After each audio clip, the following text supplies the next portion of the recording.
Hello students, आज फिर से एक बार बात करते हैं आर्ट इंटीग्रेटेड प्रोजेक्ट के बारे में और आर्ट इंटीग्रेटेड लर्निंग के बारे में। 9th और 10th के स्टूडेंट्स को कहा गया है आर्ट इंटीग्रेटेड प्रोजेक्ट बनाने के लिए। बच्चे कर रहे हैं, हर सब्जेक्ट पर प्रोजेक्ट बनाना है, इतना भी क्लियर है। आपको इंग्लिश पर प्रोजेक्ट बनाना है तो आपको कोई ना कोई राइटअप, कोई ना कोई असाइनमेंट इस तरह का करना होगा।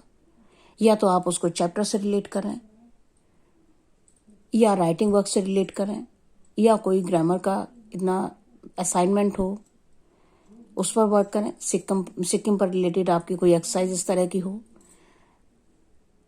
और 11th-12th में केवल आर्ट इंटीग्रेटेड लर्निंग के लिए कहा गया है।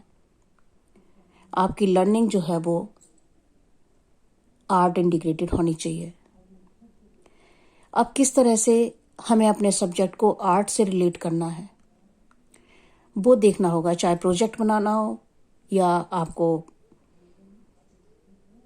लर्निंग करनी है। जो भी चैप्टर आप कर रहे हैं, जो भी वर्क कर रहे हैं, उसको आर्ट से रिलेट करना है तो वो किस तरह से करना है। देखिए, सिक्किम के साथ में हमारी पेयरिंग है दिल्ली के बच्चों की। तो अभी आप प्रोजेक्ट बना रहे हैं सिक्किम के ऊपर। अब आपका इंग्लिश में जो भी राइटिंग वर्क है वो आप कर सकते हैं, जैसे डायरी एंट्री करते हैं। मैंने पहले भी डिस्कस किया था कि आप इमेजिन कीजिए कि आप सिक्किम को घूम कर आए, आपने ट्रिप की वहाँ की, और वहाँ से आकर आप अपने एक्सपीरियंसेस अपनी डायरी में लिख रहे हैं। डायरी का फॉर्मेट फॉलो कीजिए इस तरह से। जो डायरी का फॉर्मेट है, सबने चैप्टर पढ़ा हुआ है, डायरी ऑफ एनी फ्रैंक, और बहुत सारी डायरी एंट्री आपने इस सेशन में की भी हैं। अभी वर्कशीट में कई सारी डायरी एंट्री हो चुकी हैं, बच्चे कर चुके हैं, तो फॉर्मेट सबको पता है। ऊपर डेट मेंशन करेंगे, जिस डेट को आप डायरी लिख रहे हैं। डे मेंशन करेंगे, उसके बाद में टाइम, जिस टाइम आप डायरी लिख रहे हैं। और उसके बाद में डियर डायरी। ये कोई सेट पैटर्न नहीं है, इस तरह का कोई फॉर्मेट नहीं है, लेकिन आपने diary of Anne Frank chapter पढ़ा है और उसमें एनी अपनी डायरी को इसी तरह से एड्रेस करती है, तो आप भी इस तरह से कर सकते हैं। डियर डायरी, आप अपनी डायरी को जिस एक फ्रेंड की तरह से आप उससे डिस्कस कर रहे हैं, बात कर रहे हैं, अपनी बातें उसको बता रहे हैं। Today I am going to tell you all about my memorable trip to Sikkim. बस इसके बाद आप डिस्क्राइब करते जाइए आपने क्या क्या चीज़ें जो आपने गूगल पर सर्च की, उनको आप इस तरह से प्रेजेंट कीजिए कि जैसे आप वहाँ पर घूम कर आए और वो सब चीज़ें आपने देखी हैं, महसूस की हैं, विजिट की हैं वहाँ पे। I visited Sikkim last month with some of my friends. I am so fascinated with the mesmerizing beauty of the land that I feel I am still there in the lap of nature. Sikkim is located in the northeastern part of our country. It is one of the smallest states in India. The capital, Gangtok, is in the southeastern part of the state. Gangtok is the largest city in Sikkim. Sikkim is recognized as a blend of different custom, religion, and tradition of different communities. Sikkim is not connected with airlines, so we have to take a flight to Bagdogra Airport in West Bengal. We hired a taxi from Bagdogra Airport to reach Gangtok. We were amazed to see the scenic beauty of the region. Beautiful rivers, lakes, mountains, and the foggy weather all was creating a heavenly atmosphere. तो इस तरह से आप diary start करेंगे अपनी। अभी चल रही है डायरी।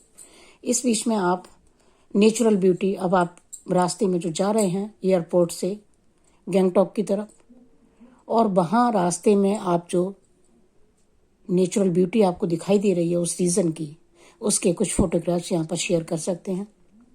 आपका प्रोजेक्ट भी है, ये आपकी डे टू डे की लर्निंग भी है। आप क्लास में भी जब इस तरह से किसी भी रीजन के ऊपर लिखें, आप उसको थोड़ा सा आर्टिस्टिक लुक इस तरह से जो है दे सकते हैं। आप फोटोग्राफ दे सकते हैं, आप खुद ड्रॉ कर सकते हैं इन चीज़ों को। आप ज़्यादा पिक्चर्स ना दें, आप एक पिक्चर को ही लगा सकते हैं। तो इस तरह से आप नेचुरल ब्यूटी ऑफ सिक्किम आपने डिस्क्राइब किया और कुछ पिक्चर आपने डिस्प्ले किए। अब आगे देखते हैं फ्लोरा एंड फौना, वहाँ का किस तरह का वनस्पति वहाँ किस तरह की है और वहाँ के जो जीव जंतु हैं वो किस तरह के हैं, उनके बारे में आप वो भी यहाँ पर पिक्चर्स दे सकते हैं। अब आगे फिर लिखना कंटिन्यू करते हैं। On the second day I visited some famous temples and monasteries. There are more than 200 monasteries in Sikkim. They demonstrate about the ancient rituals and rules which are in practice even in the recent time. They are remarkable example of architecture also.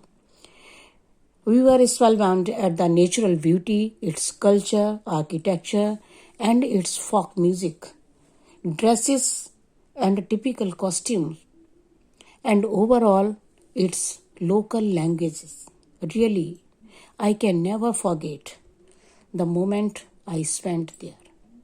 तो ये हो गई आपकी diary entry, ये आपकी learning भी हो गई, प्रोजेक्ट भी हो गया। आप प्रोजेक्ट चाहें तो प्रोजेक्ट के तौर पर इसको यूज़ कर सकते हैं। और इसी तरह से आप स्टोरी लिख सकते हैं। आप चाहें तो इसको लेटर फॉर्म में भी लिख सकते हैं। लेटर राइटिंग है 9th में भी और 10th में भी। Formal letter, informal letter.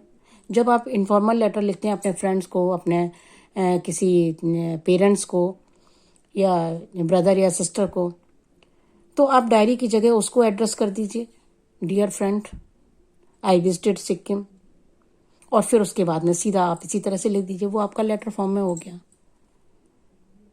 और इस तरह से उसमें पिक्चर ऐड करके या तो आप बना के पिक्चर डाल सकते हैं या आप निकाल कर डाल सकते हैं, नेट से अपलोड करके इसमें दे सकते हैं।